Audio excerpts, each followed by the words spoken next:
I have been doing this job for 41 years.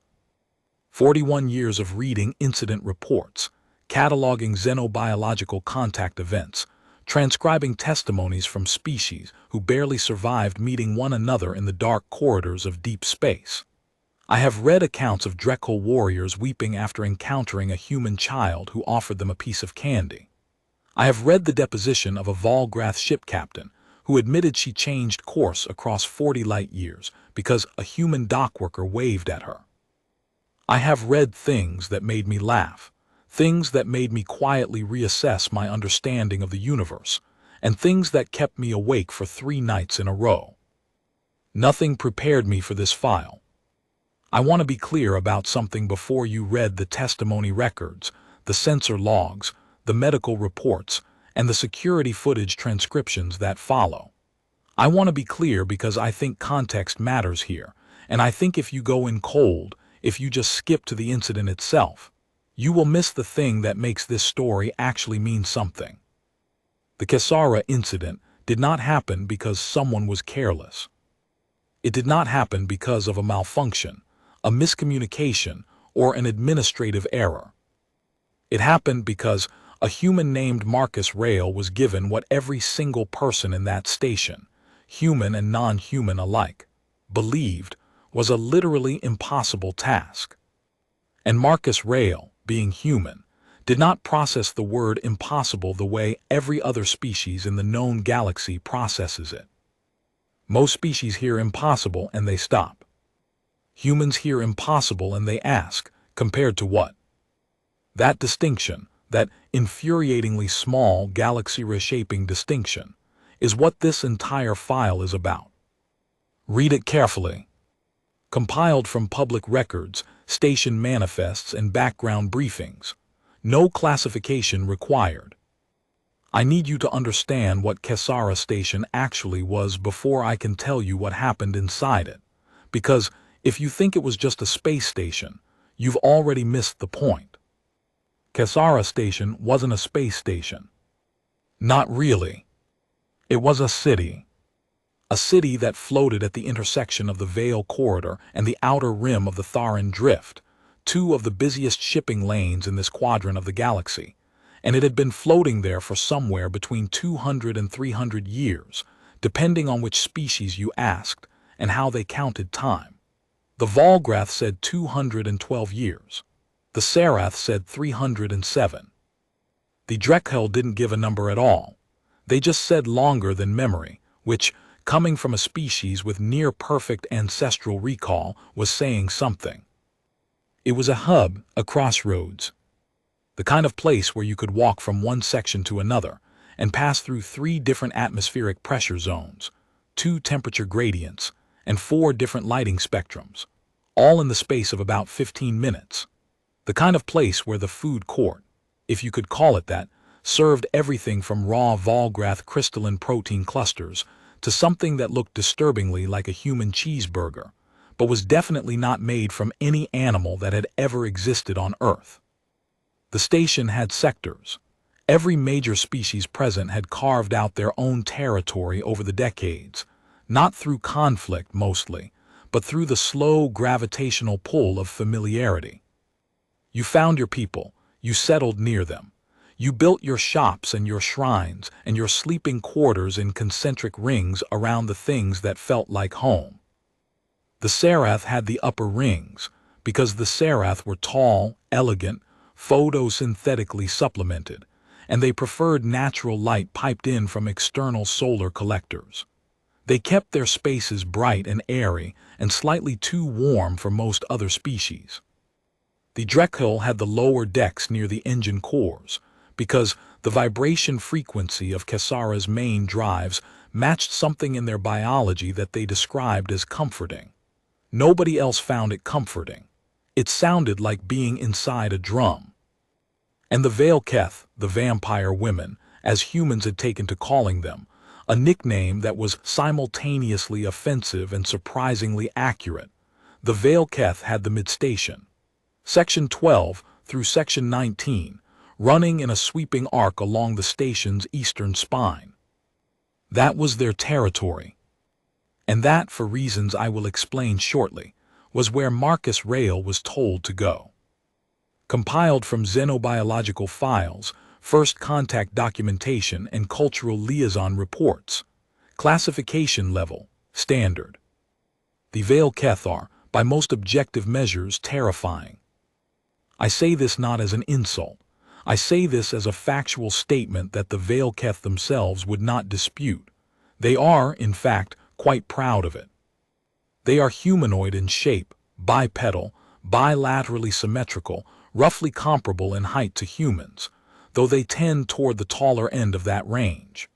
Their skin comes in shades that shift between deep blue-violet and absolute black depending on their emotional state, their age, and how recently they've fed. Their eyes are uniformly silver, with pupils that expand to cover almost the entire iris in low light, giving them a reflective quality that the first human contact team described as like looking into a mirror that looked back. They feed on bioelectric energy. Not blood. I know what you're thinking. The vampire women nickname gets into people's heads, and suddenly everyone is imagining fangs and coffins and Gothic architecture. The Vale Keth do not drink blood. They draw bioelectric energy from living organisms through a process that involves close physical proximity, and, in its more intensive forms, direct contact. The sensation, as described by the few non-Vale Keth individuals who have experienced it deliberately and survived, ranges from deeply unpleasant to catastrophically disorienting, depending on the duration and the Vale Keth's level of hunger. The reason humans started calling them vampire women is straightforward. They are an almost entirely female species. The ratio of female to male Vale Keth is somewhere around 40-1, and the males play almost no role in Vale Keth society, governance, or public life. Vale Keth culture is matriarchal to a degree that makes every other matriarchal society in the known galaxy look like it's still warming up. They are also extraordinarily private. This is the most important thing to understand about the Vale Keth, and the thing that most non-Vale Keth species consistently fail to grasp. Privacy, for the Vale Keth, is not a preference. It is not a cultural quirk or a social nicety. It is a biological and spiritual necessity rooted in the deepest layers of their psychology. The Vale Keth do not separate private space from self. To violate their private space is, in their understanding of reality, to violate them personally, to reach inside them and touch something that should never be touched. Their residential and ceremonial areas within Kesara Station were accordingly maintained with the kind of security that most species would consider excessive. Biometric locks that could read not just genetic code but bioelectric signature. Atmospheric filters that detected and flagged any biochemical composition not registered in the Vale Keth database. Sensor arrays that tracked every single living being within their territory with continuous, unblinking precision. And beyond all of that, beyond every piece of technology and every locked door, there was the reputation. Nobody entered Vale Keth territory uninvited. Nobody. In 200+ years of Kesara Station's existence, there had been exactly 3 documented cases of individuals entering Vale Keth restricted areas without explicit permission. 2 of those individuals had not been found for several days. The third had been found immediately, because what was left of the third could not be easily moved. The Vale Keth were, by galactic consensus, the one species you did not ever trespass against. Everyone knew this. Everyone except, apparently, the person who decided Marcus Rail should be the one to do it. Source: Kesara Station Employment Records, Human Liaison Division Archive. Cleared for inclusion in incident documentation. Marcus Rail was 29 years old at the time of the incident. He had been working as a station maintenance technician at Kesara for 3 years, assigned to Section 8 through Section 14, which, as you've now noticed, included the outer edges of Vale Keth territory. He had never entered that territory.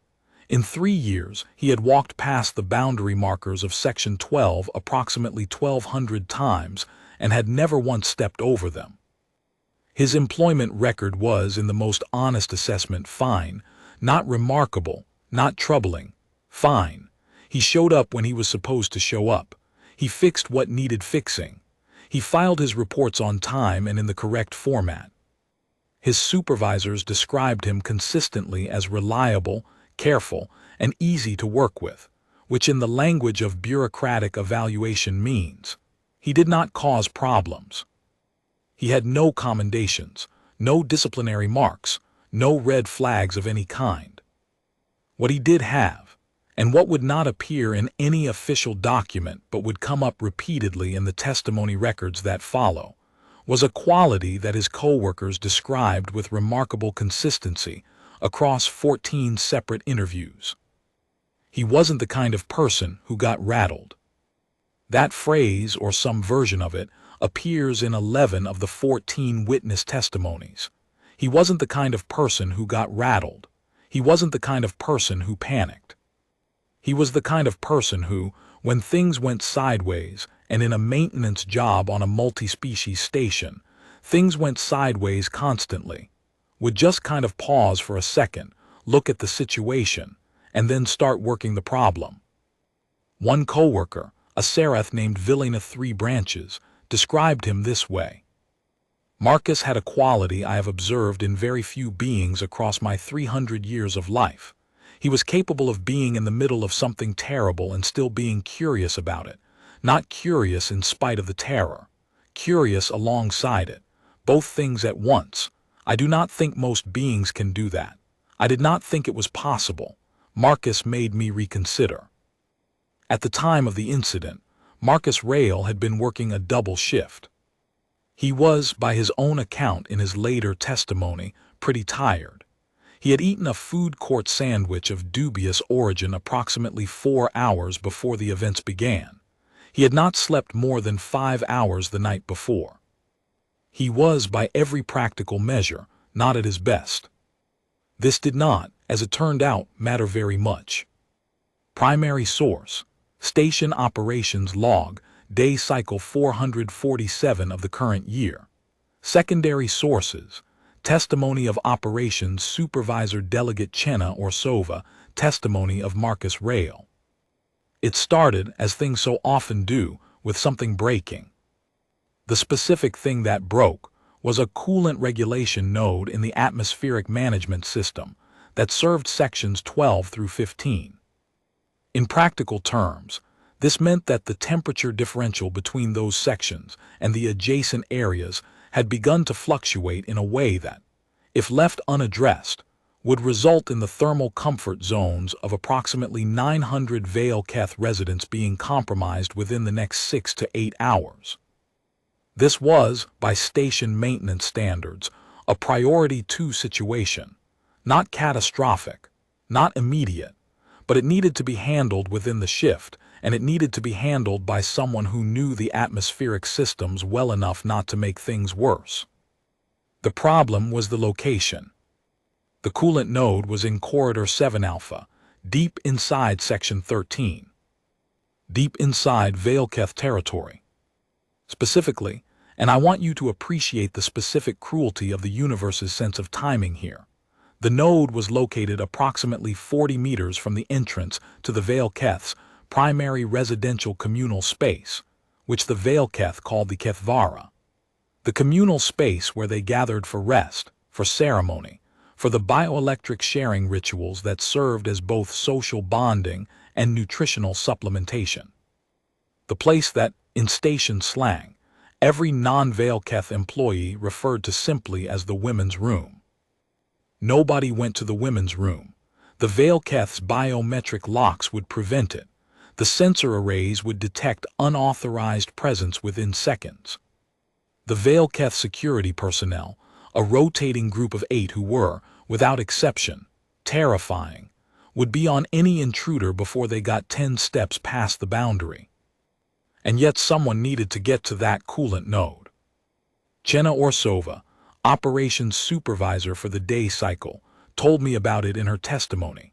She was calm, professional, and clearly still processing a degree of guilt that no amount of calm or professionalism was successfully concealing. We contacted the Vailketh liaison office first. Of course we did. We filed the maintenance request through proper channels. The request was logged at 14:03. The standard processing time for non-Vailketh access to their restricted zones is between 4 and 7 standard days, pending review by the Cathara Council. We did not have 4 to 7 days. We had 6 to 8 hours before the thermal systems failed, and we had a serious environmental incident on our hands. So Chenna or Sova did what overwhelmed operations supervisors have been doing since the concept of operations supervisors first emerged in whatever species invented bureaucracy. She escalated. She called her supervisor, who called their supervisor, who called the station administrator, who called the Vailketh liaison directly. The Vailketh liaison said, quite politely, that an emergency access request could be processed in 2 to 3 days under expedited review. The station administrator said, less politely, that 2 to 3 days was not going to work. The Vailketh liaison said she understood, and she was sorry, and the Cathara Council did not make exceptions. The station administrator said some things that did not make it into the official record, but that Chenna or Sova described as impressively creative. And then the station administrator came back to Chenna or Sova and said, find someone who can get in there without triggering the lockdown protocol. Which was, as Chenna or Sova noted in her testimony, with the kind of flat exhaustion that only comes from having thought through an impossible situation very thoroughly, not actually possible. The Vailketh security systems were calibrated to their species-specific biometric signatures. Every non-Vailketh being would be flagged the instant they stepped across the boundary. The only way to avoid triggering the lockdown protocol was to. She stopped mid-sentence in her testimony. She was quiet for a moment. Then she said, unless you could somehow mask the biometric signature, which is theoretically possible in the atmospheric management system if you're physically inside the node access shaft, because the atmospheric management system runs on a separate sensor network that doesn't feed into the Vailketh security array. But you'd have to get to the access shaft first without triggering the alert. And the access shaft entry point was in Corridor 7 Alpha, which is past 3 biometric checkpoints. I asked her how you get past 3 biometric checkpoints. She said you wouldn't. That's why I said it wasn't possible. Then I asked her, what did you tell Marcus? She was quiet again for longer this time. I told him it was probably impossible, she said. I told him that. I told him it was almost certainly not going to work, and that he should just go have a look and see if there was any preliminary diagnostic he could run from outside the boundary, and that we'd figure out the rest from there. Probably impossible. She had said probably impossible. Recorded interview, day cycle 448. Interviewing officer, senior investigator Palath 7. Transcript certified accurate. The following is a direct transcript of Marcus Rail's testimony. Minor verbal fillers have been preserved to maintain authenticity of account. Look, I want to be upfront about something before I say anything else. I didn't go in there because I thought I was being brave. I wasn't trying to be a hero. I wasn't trying to prove anything. I was tired and there was a broken node and I had the equipment to fix it and it was in there. That's kind of where my head was at. Chenna told me to go take a look, see what I could see from the boundary, so I went. I took my kit, the full diagnostic kit, not just the handheld scanner, because I don't believe in doing half a job even when the other half is probably impossible. I got to the boundary of Section 12 around 14:45, maybe 14:50. I looked at the corridor. The corridor was empty. Now, here's the thing about Cathara's atmospheric management system that most people don't know, because most people don't have to care about it. The system has a maintenance crawl space network that runs through the walls and ceilings of every section. It predates the Vale-Keth occupation of sections 12 through 19. It predates most of the current biometric security infrastructure, actually. It was built when the station was first constructed, and it was built with access points every 40 meters, and those access points were standardized across the entire station, because whoever designed this place understood that if you made maintenance infrastructure section-specific, you were going to have a nightmare when sections changed hands. Which is a long way of saying, the atmospheric crawl space that ran through sections 12 through 19 was on the same maintenance network access system as the crawl space in sections 8 through 11, which was my section. I had a key. Not a biometric key. A physical mechanical key, old-fashioned, a relic from the station's original construction, the kind of thing that nobody had bothered to update or replace because the atmospheric management crawl spaces weren't exactly high-priority security infrastructure. My key worked in Section 8. Logic suggested it worked in Section 13 too, because it was the same lock. Did I check whether this had been flagged as an oversight by the Vale-Keth? No, should I have? Probably. Did I think about the 3 biometric checkpoints in Corridor 7 Alpha? I thought about them a lot, yeah.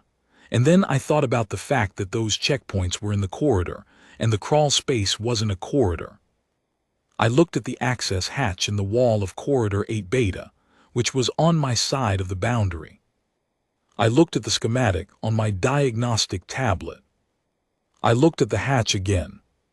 The crawl spaces ran continuously. Section 8's crawl space connected directly to Section 13's crawl space without any boundary break, because, again, the atmospheric management infrastructure predated the security zoning. I want to be clear, I knew this was a questionable call. I'm not an idiot. I knew that the Vale-Keth had these sections for a reason, and that they had their privacy rules for a reason, and that those reasons were real and legitimate. I knew this wasn't exactly authorized. But I also thought, I'm fixing their air conditioning. That's what I'm doing. I'm fixing the thing that keeps their section at a temperature they find comfortable. And the alternative is that their section gets a thermal cascade failure in about 6 hours and becomes either too hot or too cold, and that's not going to be good for anyone. I thought about it for maybe 30 seconds. Then I opened the hatch and climbed in. The crawl space was dark. That's the first thing Marcus noted in his testimony, and it's worth dwelling on for a moment because, of course, it was dark. Maintenance crawl spaces are always dark, but the darkness in the Vale-Keth sections had a different quality than the darkness in other parts of the station. The Vale-Keth's atmospheric management parameters included an adjustment to the photon diffusion in their section's lighting. The overall effect, Marcus described, was that even the dark places inside their section were more dark than dark places should be. Not because there was less light. The absolute light readings were comparable to other sections, but because of the way the light that did exist moved and scattered. Something about the Vale-Keth's visual biology made them prefer a light environment that humans perceived as dimmer than it actually was. He crawled. He crawled for a long time. The diagnostic schematic showed the route to the coolant node, crawl space access shaft to Section 13 maintenance hub, then down through the hub to the secondary atmospheric regulator, then across subsection 13.7 to the coolant node at the far end. Total distance, approximately 230 meters of crawl space in pitch darkness, navigating by the light of his diagnostic tablet, and the occasional directional marker that maintenance workers had scratched into the walls during the station's earlier decades. He was, by his own account, very focused on not making noise. The crawl space ran through the walls. The walls were not soundproofed. They were maintenance infrastructure, not living spaces, and the Vale-Keth had extremely sensitive hearing. He described it. I was moving as slowly as I've ever moved in my life. Every time I put my knee down, I was thinking about it, thinking about the pressure, the angle, whether there was anything under me that was going to shift and make a sound. I had my tablet on minimum brightness. I was breathing through my nose. I genuinely cannot tell you how long it took me to get to the maintenance hub because I was not tracking time. I was just tracking distance. He reached the Section 13 maintenance hub after what he estimated was between 45 minutes and an hour. He opened the hub access panel. He found the secondary atmospheric regulator. He found the coolant node. He found the problem. And then, this is where the incident file begins to get complicated. He found something else. Reconstructed from Marcus Rail's testimony, atmospheric sensor logs, and a classified supplemental report from the Vale-Keth-Kethara Council. Partial redaction applied. The maintenance hub that housed the secondary atmospheric regulator was, by station schematic, located inside the wall of Corridor 7 Alpha, approximately 40 meters from the entrance to the Kethvara. What the schematic did not make immediately clear, because the schematic was a maintenance document and not an architectural plan, was that the Kethvara itself had expanded since the original construction. The Vale-Keth had, over the decades, incorporated parts of the maintenance infrastructure space into their communal area. They had sealed off original access panels from the inside and extended their walls outward. The maintenance hub, as it turned out, was no longer technically in the wall of Corridor 7 Alpha. It was inside the Kethvara, on the other side of a panel that, from Marcus Rail's position in the crawl space, looked like a normal maintenance access panel, was the Vale-Keth's primary communal chamber. Marcus discovered this when the panel he was leaning against made a soft click sound. And opened. He described the moment. The panel it swung. I hadn't pushed it deliberately. I think my elbow shifted and it swung. And I'm there in the crawl space with my diagnostic tablet, and suddenly there's this rectangle of space. And light. This kind of deep blue-violet light like the inside of something alive. And sound. I could hear them. The Kethvara during this period, mid-afternoon by station time, was occupied. 40 Vale-Keth. Primary source, Kethvara Environmental Sensor Log 1544-07-1544-14. Secondary source, Marcus Rail Testimony. 7 seconds. That's how long it took for everything to go wrong. Marcus described what he could see through the open panel. It was beautiful. I know that's a weird thing to say about a moment that was also the most terrifying moment of my life, but it was. The chamber was, I don't know how to describe it. Everything was deep blue and violet, and there were these light sources that weren't quite lights, more like the air itself was glowing. And the Vale-Keth some of them were standing, some were in these low resting configurations, and their skin was shifting. You know how it does, cycling through different shades. It was quiet. It was very quiet and very beautiful, and I had approximately 1 second to take all of that in before the nearest one turned her head and looked directly at me. 1 second to see it. Then the nearest Vale-Keth. She was later identified as Kethsera Valdris, a senior member of the communal council, turned her silver eyes toward the open panel. Toward Marcus. Marcus described her expression. She didn't look angry. I want to be clear about that because I think if she'd looked angry it would have somehow made sense. She looked the way someone looks when they are processing something so far outside their expectations that their face hasn't caught up yet. Like when you walk into a room and you realize you're in the wrong building. That kind of face. Kethsera Valdris looked at Marcus Rail for approximately 2 seconds. Then she said something in Vale-Keth that the atmospheric sensor log captured, but that cannot be directly translated, because Vale-Keth language includes bioelectric modulation components that standard audio recording equipment cannot fully capture. The best approximation from the Vale-Keth-Kethara Council's supplemental report describes it as an expression of profound incredulous disbelief with an undertone of query. In the next 3 seconds, Every other Veilketh in the chamber turned to look at the panel. 40 pairs of silver eyes. One very still human. And then the seventh second arrived. And Marcus Rael, who was not the kind of person who got rattled, did something that no one in that chamber, human or Veilketh, expected. He said, "Hi, I'm here to fix your air conditioning. Sorry about the panel." Primary source: testimony of Kethsera Valdris, translated and certified by the Veilketh Cultural Liaison, Kessara Station. Testimony of Marcus Rael.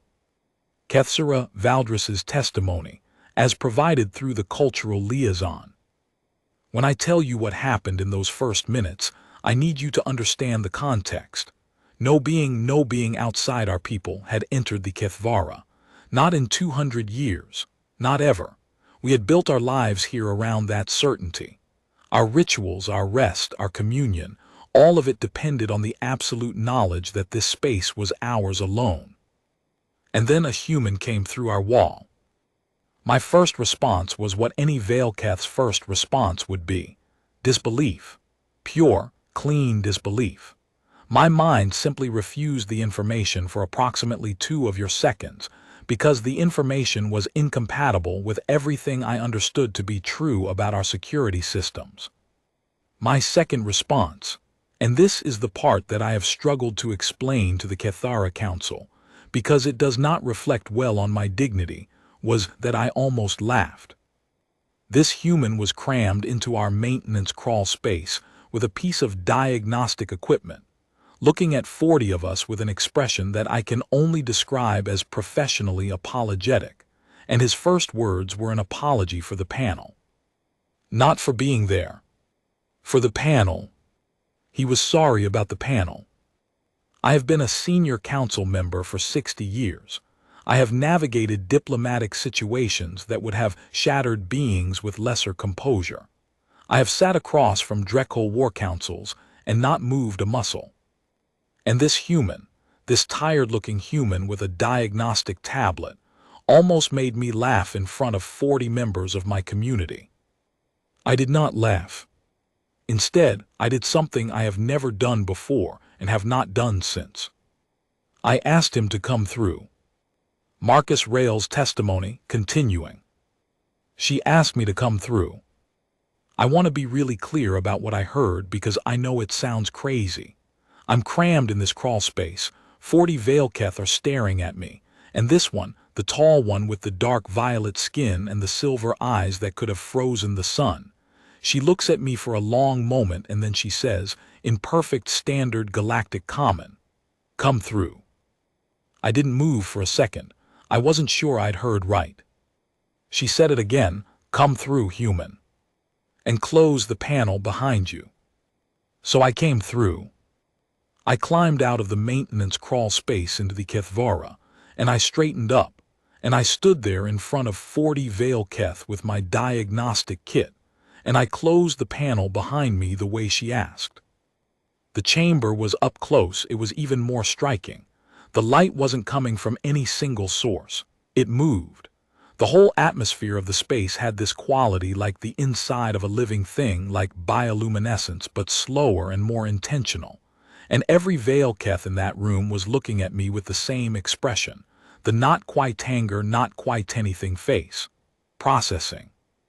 The tall one walked toward me. She was maybe 5 centimeters taller than me, which doesn't sound like a lot until you're standing in front of a Veilketh in the Veilketh's own space, and she's moving toward you like she's walking through air that belongs to her, because it does. She stopped about 2 meters away. She said, "You said you're here to fix the atmospheric regulation system." "Yes," I said. "How did you get through our security array?" I told her.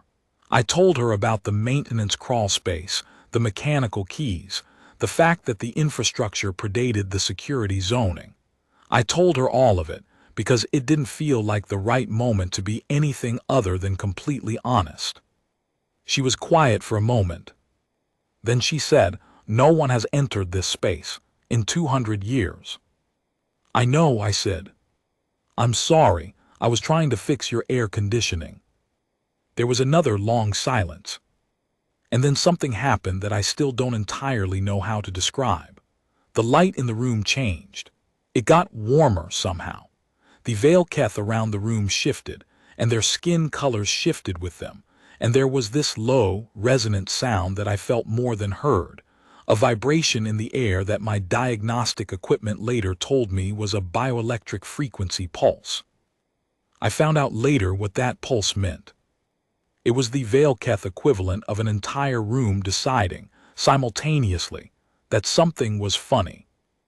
Compiled from multiple testimony sources and atmospheric sensor data. Here's what everyone outside the Kithvara expected to happen.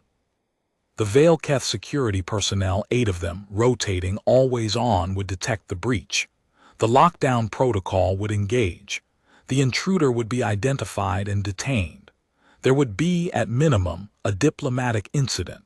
At maximum, depending on which historical precedent you consulted, there would be something considerably worse. Here's what the Veilketh security team was doing at 1544.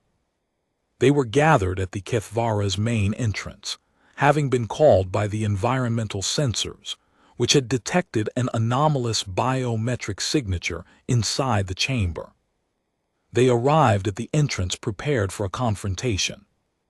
They found Kethsera Valdris standing 2 meters from a human maintenance technician, who was showing her something on a diagnostic tablet. The security team's lead officer, Kethrova Selenath, who filed her own testimony and who described herself as having arrived ready for violence, stopped at the entrance and stared. Marcus, who had not heard them coming, apparently sensed the shift in the room and turned around.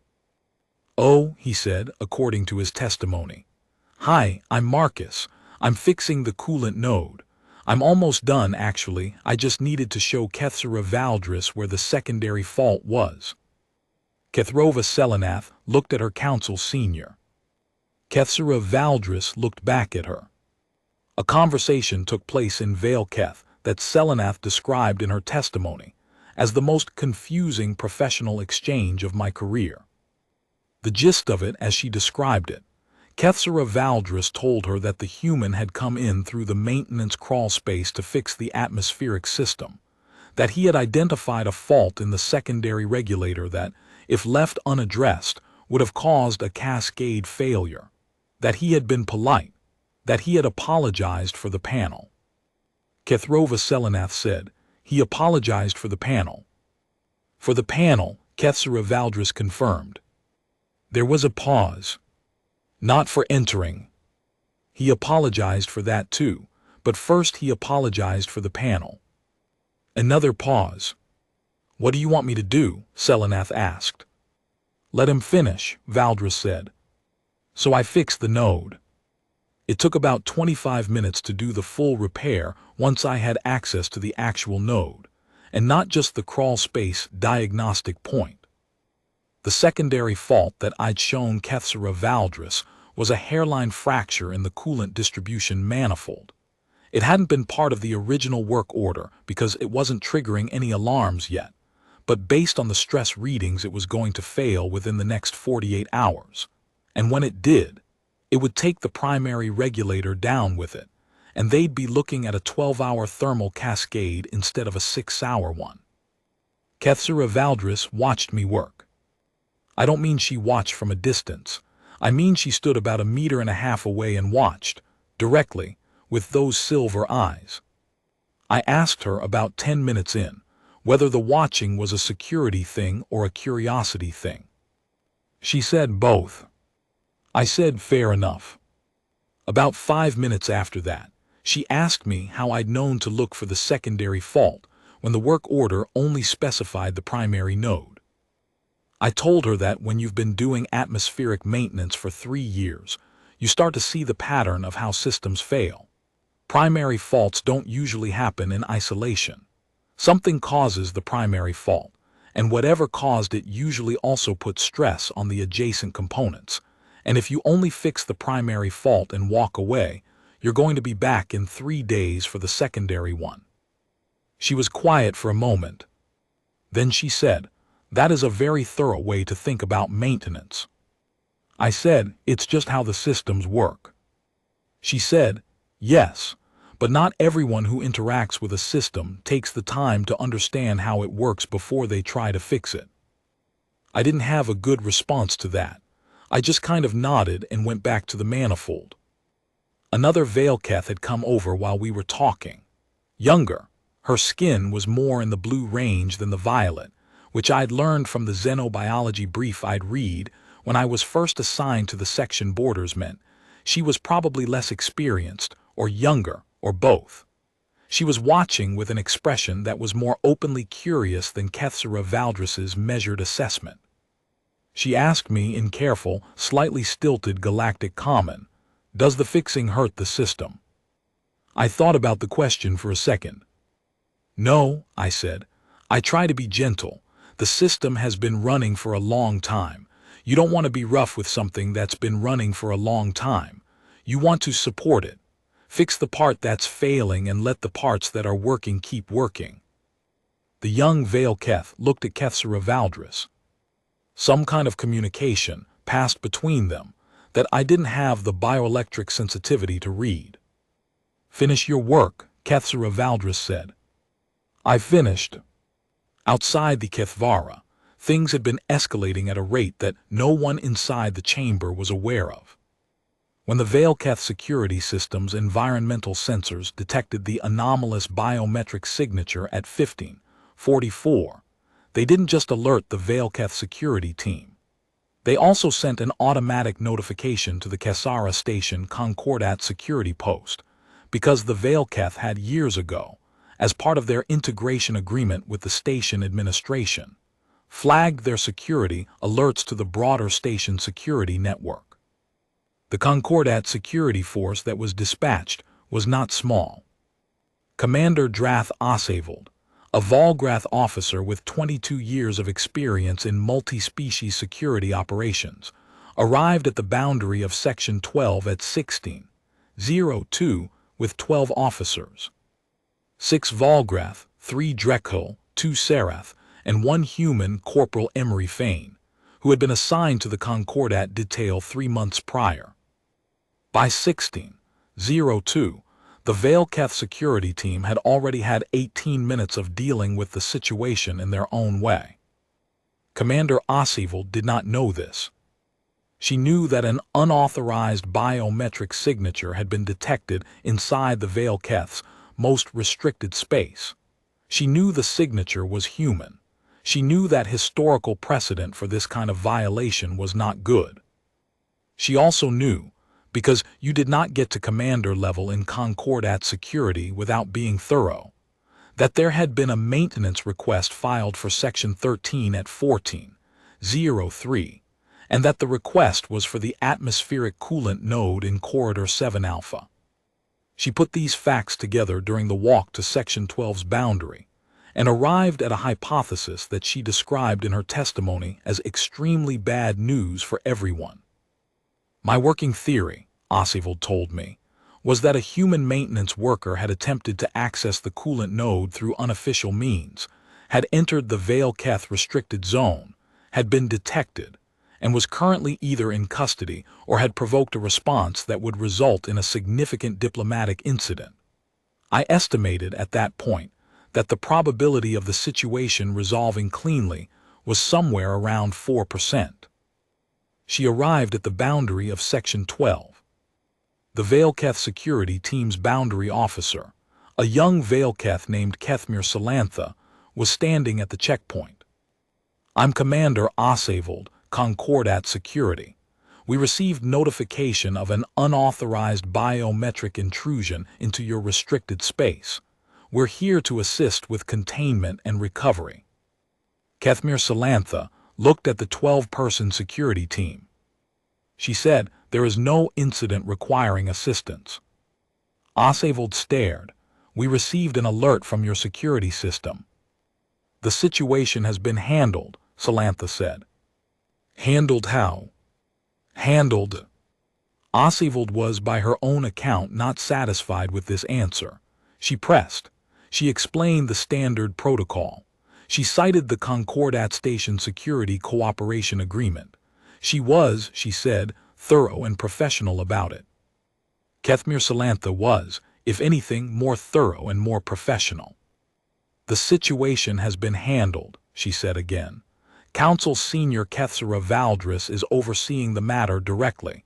You will be informed of any developments. Thank you for your response. Osseval did not leave.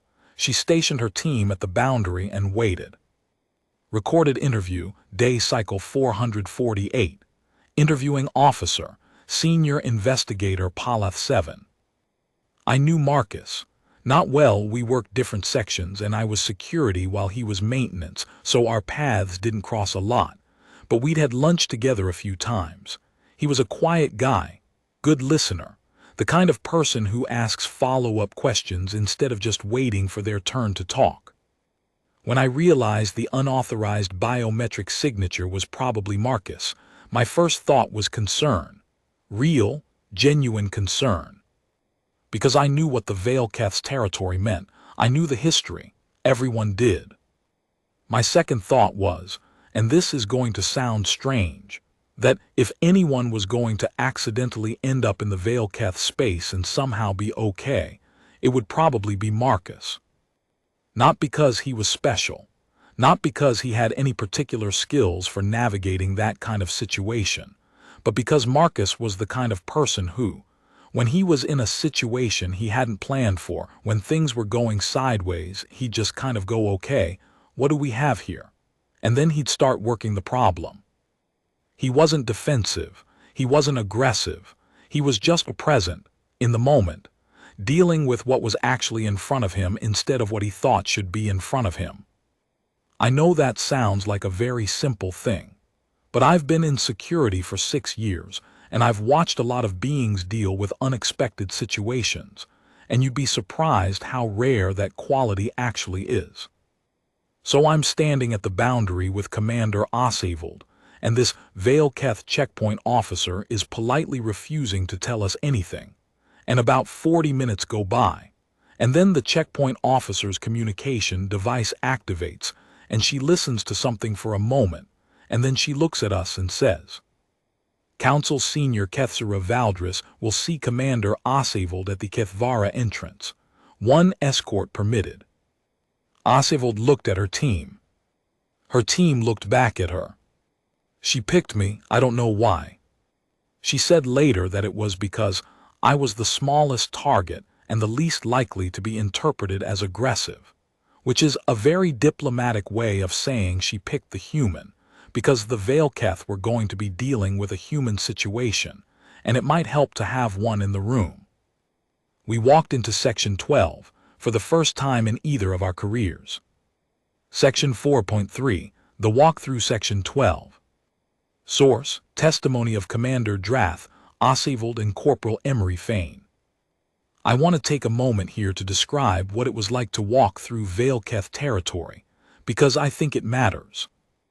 It wasn't hostile. That's the thing that surprised me most. I'd built up this image in my head of what it would feel like to be inside the Vale-Keth space, and I expected something cold, something watchful and threatening, something that made every cell in my body want to run. It wasn't that. It was quiet. It was deeply, carefully quiet, the way a forest is quiet, not empty, but full of things that were living and breathing and present, and choosing not to make noise. The lighting was that deep blue-violet that you see in images of their space sometimes, and it was genuinely beautiful in a way that made me feel slightly ashamed for how surprised I was. We passed Vale-Keth going about their day. Not many, most of the community was in or near the Kethvara, but some. They watched us, not with hostility. With the kind of careful, measuring attention you give to something that has never been in your space before, and that you haven't decided what to make of yet. One of them, an older Vale-Keth, her skin a deep indigo, her silver eyes very bright, paused as we passed, and said something in Vale-Keth that our escort translated quietly as, "The second human today." "Yes," our escort said. The older Vale-Keth looked at me for a moment. then nodded once, very slowly, and continued on her way. Oswald leaned toward me and murmured, "Did she just approve of us?" "I think so," I whispered back. "Interesting," she said, and she sounded like she meant it. Source: Testimony of Commander Drath Oswald, Corporal Emery Fain, and Kethsera Valdris. Kethsera Valdris was waiting at the Kethvara entrance. Oswald described her. "The most composed individual I have encountered in 22 years of field work, and I have met Volgrath war elders. I have met Drekhul planetary governors. This Vale Keth woman was standing at her chamber entrance waiting for us like she had been waiting for us her entire life, and was faintly amused that it had taken us so long to arrive." Behind Kethsera Valdris, through the entrance, Commander Oswald could see the interior of the Kethvara. She could see the 40 Vale Keth inside. And she could see Marcus Rail, crouched near an open maintenance panel in the far wall, putting equipment back into his diagnostic kit. Oswald stared. Marcus looked up, noticed her, and gave a small wave. Oswald described her own reaction. "I stood there for what was probably 3 seconds but felt longer, and then I turned to Council Senior Kethsera Valdris, and I said, 'Is the technician, is everything?' And I was not able to complete the sentence because I genuinely could not identify what word should go at the end of it." Kethsera Valdris said, "He fixed the coolant node and identified a secondary fault in the distribution manifold that would have caused a cascade failure within 48 hours. He also apologized for the panel. The maintenance access panel he came through. He was concerned that it might have damaged the seal." There was a long pause. "Had it?" Oswald asked. "No," Kethsera Valdris said. "It was fine." "Right," Oswald said. "Good." She stood there for another moment. Then she said, "I brought 12 officers." "I know," Kethsera Valdris said, with what Oswald described as the Vale Keth equivalent of a smile, which involves a very specific subtle shift in skin tone that takes years of interaction to recognize, but that is, once you know it, unmistakable. "I think," Kethsera Valdris said, "that 12 officers was probably not necessary." Compiled from multiple sources, the following account covers the 4 hours after the initial incident. Marcus Rail was walked out of the Kethvara at approximately 17:15. Not forcibly, not under arrest, not in the kind of tense diplomatic silence that everyone outside had been imagining for the last 90 minutes. He walked out with his diagnostic kit over one shoulder, accompanied by Kethsera Valdris herself, who walked him to the boundary of Section 12 and spoke with him for approximately 8 minutes at the threshold, while Commander Oswald and Corporal Fain stood at a respectful distance and tried very hard not to look like they were listening. Corporal Fain later admitted in testimony that she was absolutely listening and that she caught about 40% of the conversation. She was asking him about the maintenance system, Fain testified, about how it worked, about the inspection cycles and the fault detection protocols, and Marcus was explaining it the way he always explained things, like the person he was talking to was smart and genuinely interested, which she obviously was. And at the end she said something about the secondary manifold fault, something about how they had been noticing a slight temperature variation for the past few weeks but had assumed it was normal seasonal adjustment. And Marcus said, "I heard this clearly," he said. "It probably felt like nothing was wrong yet. These things usually do. The system is good at compensating, but compensation isn't the same as not failing." Fain paused in her testimony. Kethsera Valdris was quiet for a moment after he said that, and then she said something I didn't catch, something in very quiet galactic common, and Marcus nodded, and then she went back inside and Marcus came over to us. I asked Fain if she'd managed to hear what Kethsera Valdris said. She said, "I think she said, no, it isn't, but I'm not certain." Section 5.2, The Debrief. Source: Testimony of Marcus Rail, Chenna Orsova, Commander Osivald. The debrief took place in Operations Room 7 at 18:00. Present: Marcus Rail, Chenna Orsova, Commander Osivald, Corporal Fane, Station Administrator Yen Thorel, and 2 representatives from the Vale Keth Kethara Council who had requested to be present. Marcus sat through approximately 2 hours of questions. He answered all of them. He was clear about what he'd done and why.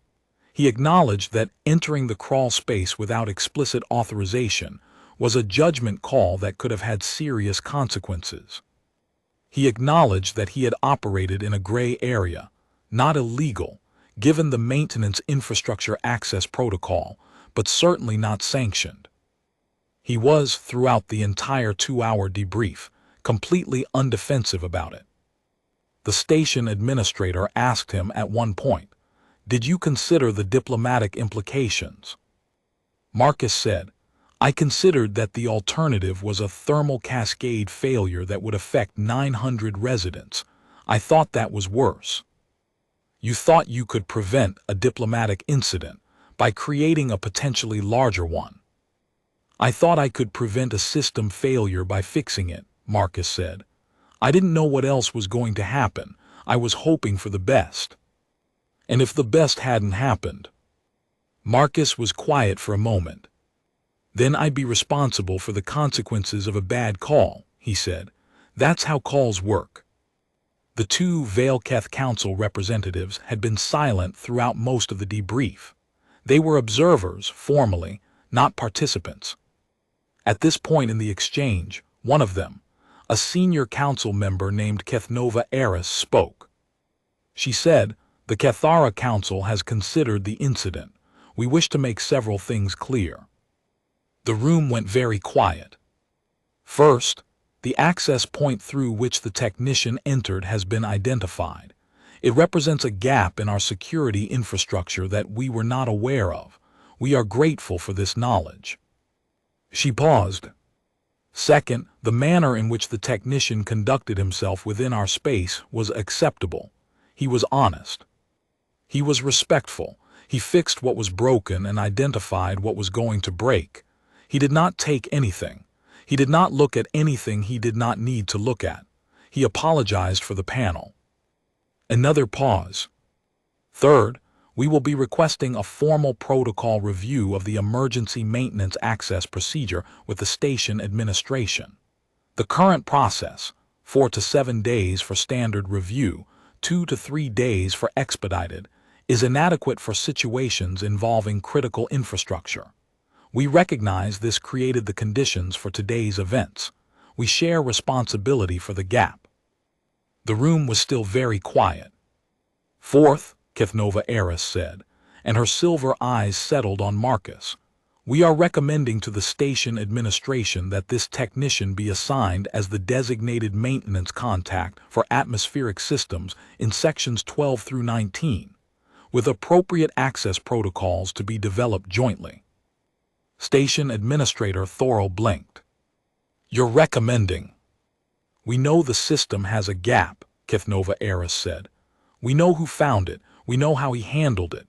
We know what he said about compensation not being the same as not failing." She paused. "We do not make this recommendation lightly. It has not been made before. It will not be made again for someone we have not assessed, but we have assessed this one." She looked at Marcus again. "You will be given a formal access protocol," she said.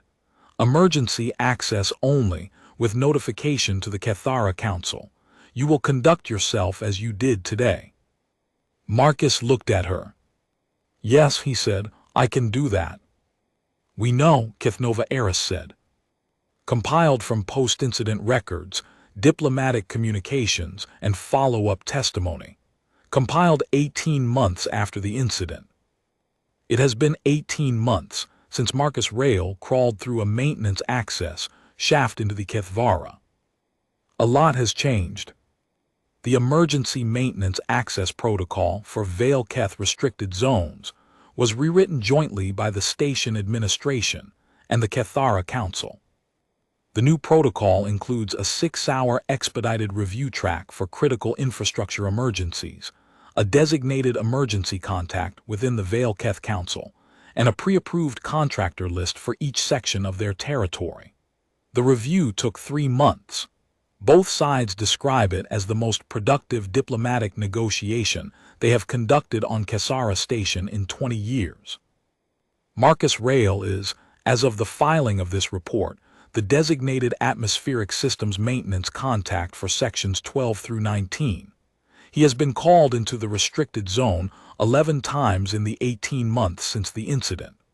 On 10 of those occasions, the access was planned, coordinated, and entirely unremarkable. On one occasion, there was another emergency. He went in through the crawl space again.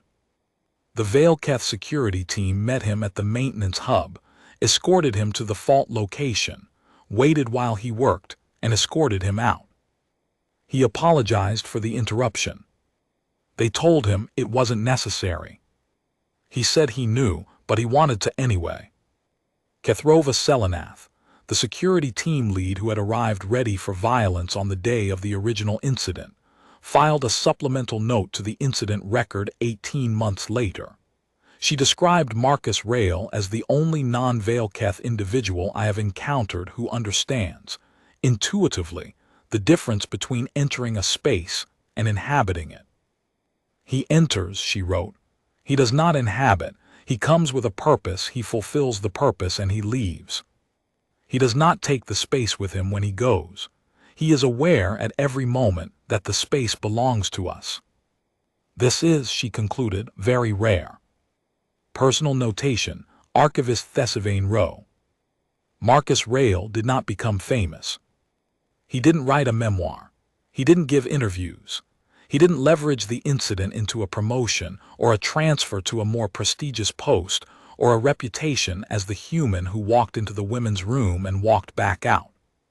He kept showing up for work. He kept fixing things. He ate lunch, usually alone or with whoever happened to be in the maintenance bay cafeteria at the same time as him. He asked follow-up questions instead of waiting for his turn to talk. He slept 5 or 6 hours a night and was reliably, consistently fine. I interviewed him a second time for this report, 18 months after the first interview. I asked him how he thought about what had happened, how he understood it, looking back. He was quiet for a while. Then he said, I think about how we said it was impossible, and then it wasn't. And I think the reason it wasn't impossible was mostly just I went in. I was there. You can't figure out what a situation actually is until you're in it. Everyone was deciding what the situation was from the outside, and they were deciding it was impossible, and maybe it would have been impossible from the outside. But from inside the crawl space it was just a node, a broken node. And I knew how to fix broken nodes. I asked him if he thought it was the right decision, given everything. He considered this for longer than I expected. I think, he said, that it worked out. And I think the reason it worked out was partly luck, and partly the Vale Keth being more reasonable than the situation gave them credit for being. I made a call based on incomplete information, and I got lucky that the missing information went in my favor. So it was luck.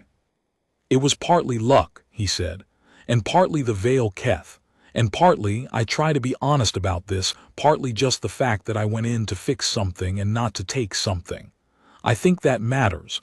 I think beings can tell the difference. He paused. Most beings, he said. Most of the time. Section 6.3, Testimony of Kethsera Valdris, Closing Statement. Filed by Kethsera Valdris directly to the Incident Archive, 18 months after the incident. Translated and certified by the Vale Keth Cultural Liaison. I asked Kethsera Valdris, in my follow-up inquiry, what had gone through her mind in the moment she decided to tell Marcus Rail to come through the panel. She thought about it for a long time before responding. I want to be honest with you about this, she said, because the honest answer is not the dignified one. The honest answer is, I looked at this human in my maintenance crawl space, with his diagnostic equipment and his tired face, and he said he was there to fix the air conditioning, and I believed him. I believed him completely, instantly, without deliberation. Not because I trusted humans, I had no particular trust of humans at that time, but because there was no performance in him. He wasn't performing bravery. He wasn't performing indifference. He was genuinely just there to fix the air conditioning, and he was genuinely sorry about the panel. She paused. In 200 years, no being has come into our space without a performance. Every being who has ever come close to our boundary, the one seeking access through proper channels, the one seeking to impress us, the one seeking to study us, they are always performing something. Authority, respect, indifference, bravery, always a performance. He was not performing anything. Another pause. I have thought about this a great deal since that day. I have thought about why the absence of performance was so disarming, and I think it is because performance is armor. It is the thing beings put on when they are afraid of what might happen if they show what they actually are. And he had no armor. He was just himself, tired, honest, trying to fix something. Our people understand bioelectric truth. We can sense often when a being's emotional state matches their expressed state and when it does not. With Marcus, there was no gap. What he said was what he felt. What he showed was what he was. She looked at me for a moment.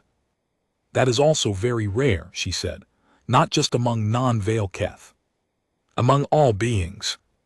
Personal testimony of Commander Drath Ossivold, provided off-record and included in this archive at her own request, 18 months after the incident.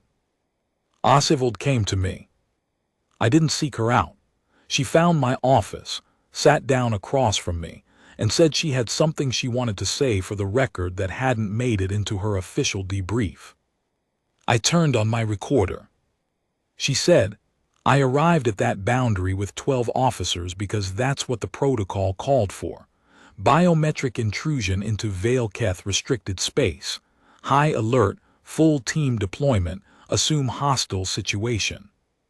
And when I got there, and the situation was not that. When it was a maintenance technician who had fixed the air conditioning and apologized for a panel. I had two thoughts. The first thought was relief, obviously. The second thought was harder to sit with. She was quiet for a moment. My second thought was that the protocol assumed the situation was hostile before I had any information about it. The protocol assumed danger. And because the protocol assumed danger, we showed up looking like danger. And if the Veilketh had been less gracious, if they had been less measured, if they had responded to 12 armed officers at their boundary the way we might respond to an armed force at ours.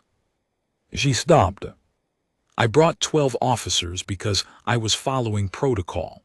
And the protocol was written in a moment of not knowing, and then it was never updated because nothing bad happened. And nothing bad had happened in part because the Veilketh were careful about not letting anything bad happen. But I showed up at their boundary with 12 armed officers and told them I was there to assist with containment. And I genuinely wonder, what a different version of that moment looks like. What it looks like if the Veilketh react to that the way they have every right to react to that. She looked at me. Marcus went in with a toolkit and fixed something, she said. I went in with 12 officers and called it assistance, and the incident that almost became a diplomatic catastrophe, the thing everyone was afraid of, almost happened because of the response to the thing everyone was afraid of. She was quiet for a long time. I've rewritten the protocol, she said. It's in review now. Single officer initial response. Assessment before deployment. 12 officers wait at the perimeter unless escalation is confirmed. Marcus didn't fix just the coolant node, she said. He fixed something in the way we thought about this. Filed by Senior Archivist Thesivane Rowe. I have been writing the closing summary for this file for 3 days. That's unusual. I normally write closing summaries in an afternoon. I've written them in 20 minutes for files that were considerably more complicated from a raw information standpoint than this one. The reason this one is taking me 3 days is that I keep coming back to the same question, and I keep not being able to answer it in a way that feels adequate. The question is, what does this file actually say? On the surface, it says, a maintenance technician entered restricted space through an oversight in the security infrastructure, repaired the atmospheric system, and the situation resolved without harm to anyone. Administrative and diplomatic processes were updated accordingly. Case closed. That's the surface reading. But the surface reading misses the thing that every single person involved in this incident came back to. In every testimony, in every follow-up, in every quiet moment when someone stopped talking about what had happened and started talking about what it meant. Marcus Rail walked into the one place every species in the station agreed was impossible to walk into. He walked in with a diagnostic kit and a tired face and genuine intentions and no performance. And on the other side of the panel that clicked open, 40 Vailketh, who had spent 200 years maintaining absolute privacy in that space, made a decision. Not because protocol required it. Not because the situation left them no choice. Because they looked at what was in front of them, really looked at it, with all the bioelectric sensitivity their species possessed, and they saw a being who was genuinely there to help, who had come in not to take something but to fix something, who, when asked to come through, said sorry about the panel before he said anything else. And they chose to meet that honesty with their own. That choice, that specific, deliberate choice made by Kethsera Valdris in the 7 seconds after a maintenance panel swung open, is the thing I keep coming back to. Because it wasn't inevitable. Nothing about it was inevitable. She could have called security. She could have said nothing and let the sensor array handle it. She could have done a dozen things that would have been completely within her rights and her protocols and her history. She said, "Come through." I think about what it took to say that. I think about 200 years of absolute privacy, of a space that was entirely theirs, of security measures built to ensure it stayed that way. I think about what it costs to let something new in, really let it in, not grudgingly or strategically, but genuinely. And I think about what Marcus Rail cost them in that moment. He cost them the certainty that their space was inviolable. He cost them the comfort of knowing that their security infrastructure had no gaps. And in exchange for the thing he took from them by crawling through that access shaft, he gave them a fixed coolant node, an identified secondary fault, and the knowledge that some beings, even beings who had no particular reason to be gentle, could be trusted with the fragile thing that was their home. That's not nothing. That's not a small thing at all.